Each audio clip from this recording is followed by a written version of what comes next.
दिव्या के ससुर ने कहा, पिताजी अब नौकरानी का क्या काम है, मैं ही घर का सारा काम कर लिया करूँगी, आप नौकरानी की छुट्टी कर दो। दिव्या के ससुर ने कहा, बहू अभी तुम इस घर में पहली बार आई हो और ये नौकरानी पिछले 4 साल से मेरी सेवा कर रही है, हम उसे कैसे निकाल सकते हैं। जितना हो सके उतना काम कर लिया करो, बाकी के सारे काम नौकरानी कर लिया करेगी। जब वह खुद कहेगी मैं काम छोड़ना चाहती हूँ तो मैं उसे काम से निकाल दूँगा। दिव्या ने अपने ससुर से फिर से कहा, जब मैं काम करने के लिए हूँ तो फालतू में उसे पैसे क्यों देना। दिव्या के ससुर थोड़ा नाराज़ होते हुए बोले, मैंने कह दिया वही सही है, अब नौकरानी को निकालने के विषय में कोई बात नहीं होनी चाहिए। दिव्या को वह नौकरानी शक्ल से तेज लगती थी। दिव्या को दाल में कुछ काला लगने लगा था। दिव्या को समझ आने लगा था कि नौकरानी का चक्कर उसके ससुर के साथ चल रहा है। तभी ससुर नौकरानी को काम से नहीं निकाल रहे थे। हो ना हो, दिव्या को पूरा विश्वास हो गया था। दिव्या ने अपने मन में कहा, मैं इस बात का पता लगाकर रहूँगी। दिव्या जब भी नौकरानी को काम करते देखती थी तो वह अक्सर उसके ससुर के कमरे में साफ़ सफाई करती नज़र आती थी। इस विषय में दिव्या ने अपने पति दीपक से बात की और दीपक से कहा, हमारी नौकरानी अक्सर पापा जी के कमरे में ही रहती है, हर वक्त पापा जी के कमरे में सफाई करती रहती है।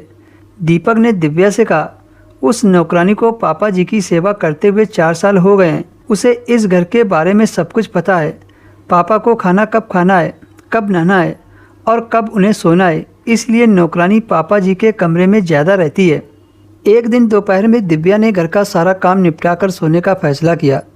दिव्या अपने कमरे में सोने के लिए आ गई, लेकिन उस दिन दिव्या को नींद नहीं आ रही थी, इसलिए वह मोबाइल पर गेम खेलने लगी। अचानक से दिव्या के दिमाग में एक बात आई, क्यों ना बाहर जाकर देखे कि नौकरानी इस वक्त क्या काम कर रही है। दिव्या उठी और कमरे से बाहर निकली तो देखा नौकरानी कहीं दिखाई नहीं दे रही थी। दिव्या ने लॉन्ज में देखा तो नौकरानी वहाँ भी नहीं थी।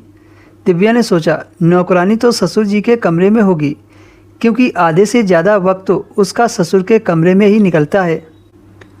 जब दिव्या ससुर के कमरे के पास पहुंची तो उसे कुछ बातचीत करने की आवाज़ें सुनाई दी।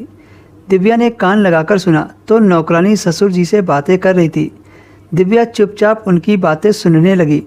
नौकरानी दिव्या के ससुर से कह रही थी, साहब आज मुझे 2000 रुपये की ज़रूरत है। ससुर ने कहा, ठीक है, जब शाम को घर जाओगी तो मैं तुम्हें दे दूँगा। दिव्या मन ही मन सोच रही थी कि उसका शक सही था, नौकरानी जरूर ससुर से पैसे खा रही है। दिव्या के ससुर घर बैठे अच्छी खासी पेंशन उठाते थे, इस वजह से दिव्या के ससुर के पास पैसों की कोई कमी नहीं थी। दिव्या के ससुर ने कहा, तूने पैसे तो ले लिए, अब मुझे भी खुश कर दो। यह सुनकर दिव्या के पैरों तले से ज़मीन निकल गई। नौकरानी ने कहा, आज तक जब मैं आपको खुश करती आ रही हूँ तो आज क्यों नहीं करूँगी। इतना कहते कहते नौकरानी अपने काम पर लग गई। दिव्या के ससुर इतने ताकतवर थे, इस उम्र में भी नौकरानी को हरा देते थे। अपने ससुर का यह रूप देखकर दिव्या के समझ में आ गया था कि उसके ससुर नौकरानी की छुट्टी क्यों नहीं कर रहे हैं।